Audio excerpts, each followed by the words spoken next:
Omi omi omi oko, omi omi oko, èrè wa wọ́n para wa omi oko.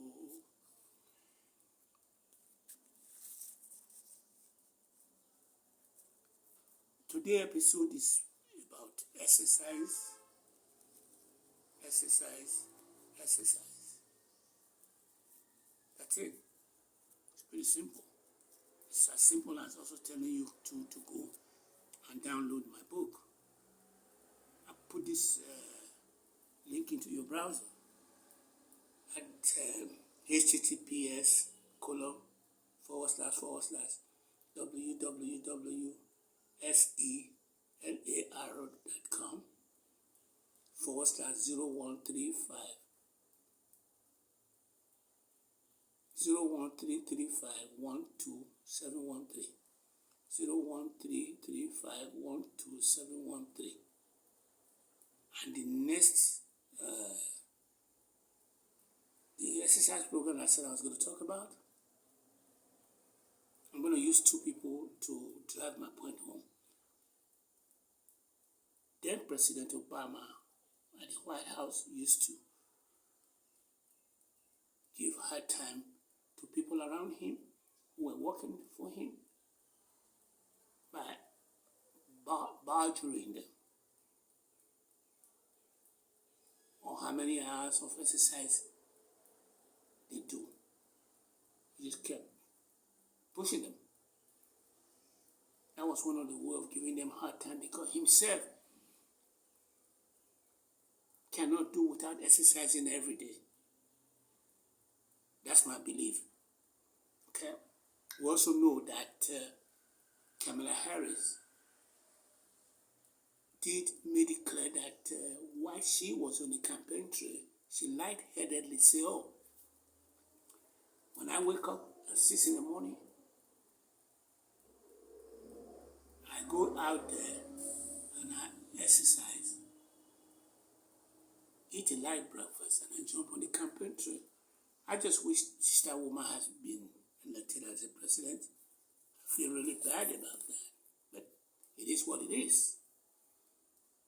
And I also feel too that there's a way in which you guys have a way of passing my message to her.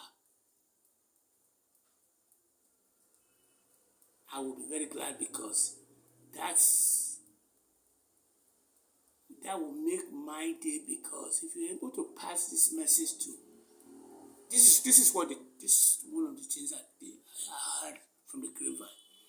No matter who is in this world that you want to meet, for example, if you are in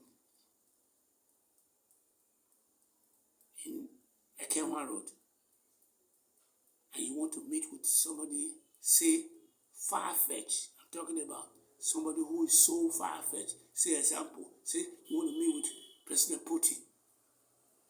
Between you and Putin, there are 6 people that divide you between you and Putin. If you want to meet with Putin, there are 6 people that divide you that stays between you and Putin.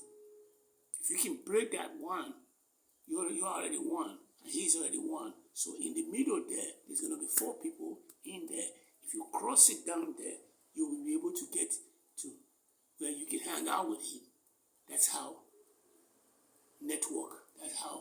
human network is. So what I'm saying is that help me out and drop this book.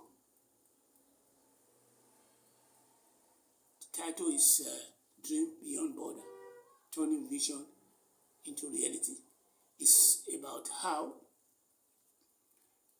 if every Nigerian reads it, they will be able to know that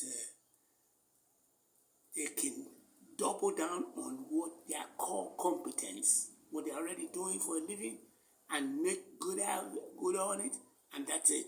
It's like me. What I'm known to be doing is that I'm well informed, and as such, my information that I have in my head is what I'm giving back to you guys. That's the only thing I'm doing. I'm well informed, and instead of taking those information and keeping it within my heart, I'm giving it back to you guys. That's it.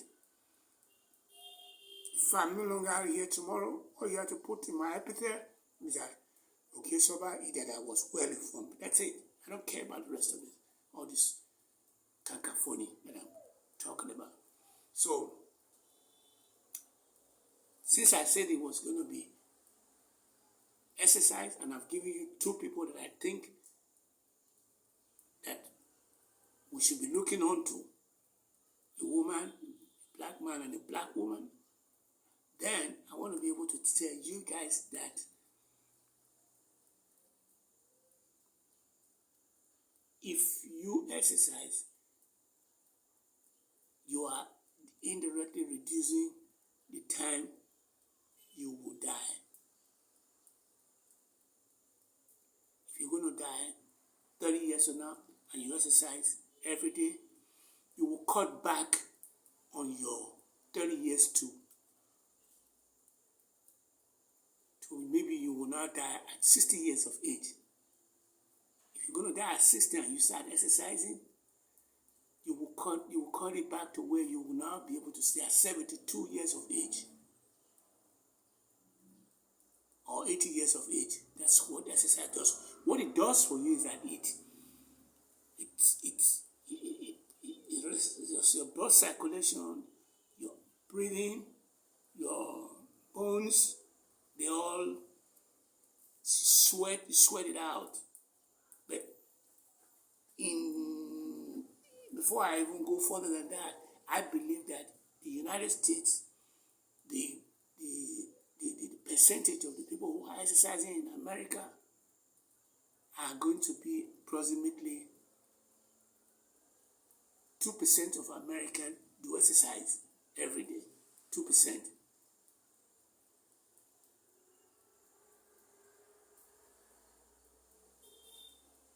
In Nigeria, people that do exercise is 0.000000002. I gave you an example of Obama and I gave you an example of Harris.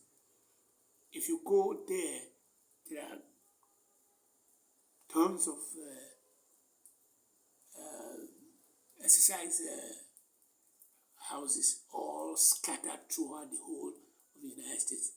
It's just like every shopping mall has some kind of every other third shopping mall, in every fifth shopping mall they have, one of them will have an exercise program in it. We do know that every shopping mall has at least a restaurant inside, because that every shopping mall is going to have what we call a supermarket in there. And that supermarket is going to have at least where you can eat, which is a restaurant, which is hospitality. So in the Nigerian airspace here, we just know there is what we call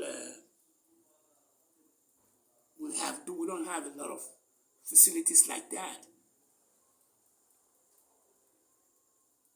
So we have the shopping center in Sapler Road. There's an exercise gym down there. That's what I mean by that.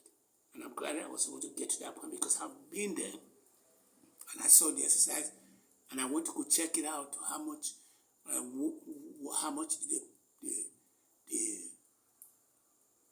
they charge.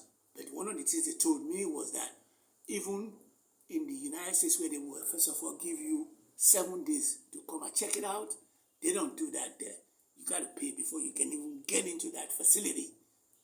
That's the difference between the Nigerian economy and American economy. They have all these things that everybody is very fat over there. Over here, everybody's very skinny over here. And my father told my lawyer, and I had some T-shirt that was made for HIV/AIDS that was sent from Nigeria to me. First thing I told him, I said, they didn't think that this was going to be for American, because all of you guys are fat over here. So let me close things down today by saying that my book is the only thing that matters right now. Nothing matters. And I'm not going to be loading clips for the next 2 or 3 days because the device, the 4G device I bought a year ago exactly, quit on me. So I don't have no network to upload.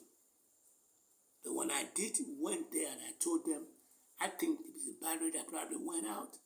The first thing they are telling me is that the cost of that battery and the cost of what I paid to get my device is the same a year ago.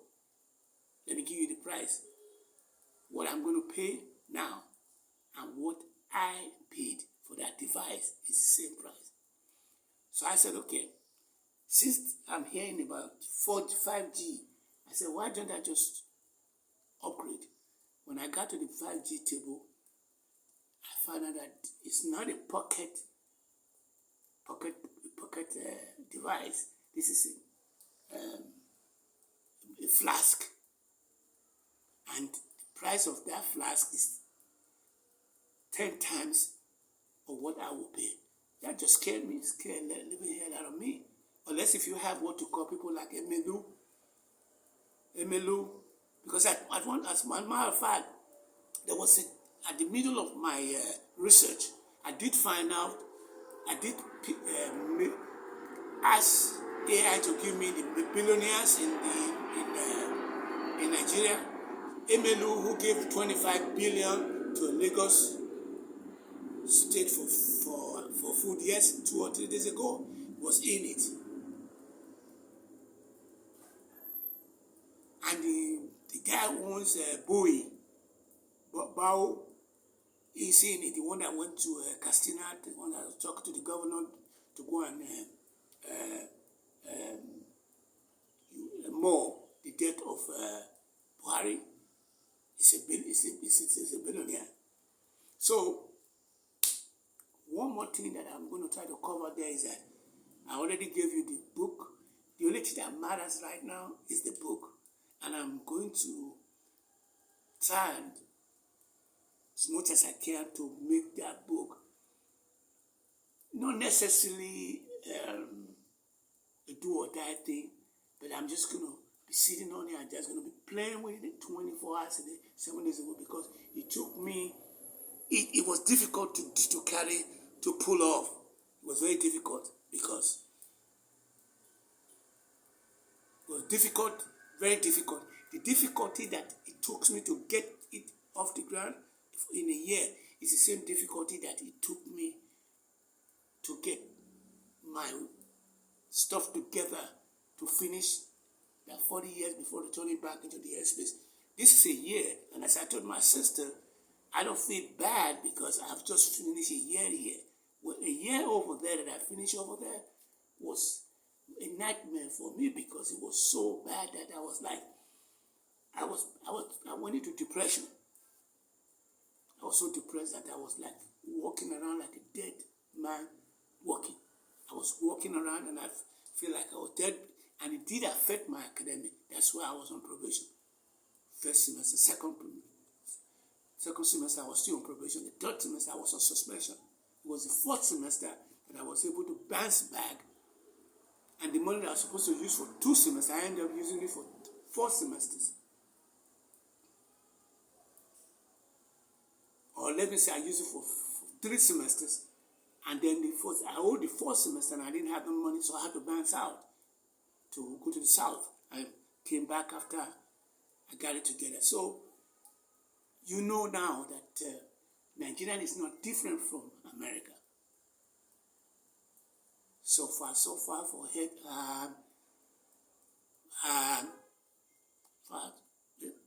so far ahead. Now everybody be, whether in America, whether in Nigeria, when so far ahead we all be.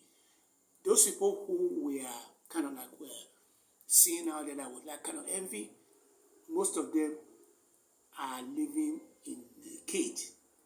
They cannot be out there hanging out. They don't have no freedom. So they're afraid that somebody's going to get them. I'm not afraid of that. So it is going to be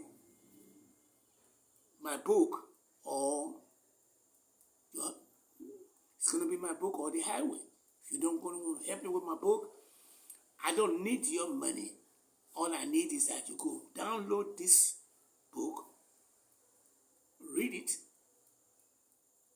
If you like what you've read and you want to be part of my exercise program, I'm ready for you.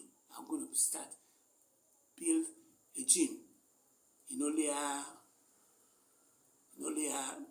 quarter. I'm going to have a gym that I'm going to build there. So if you can sign up now. So it is that would make Nigerians to start building more exercise programs like it is in America. Those are the things that we need to do to make Nigeria work during our lifetime. Thank you.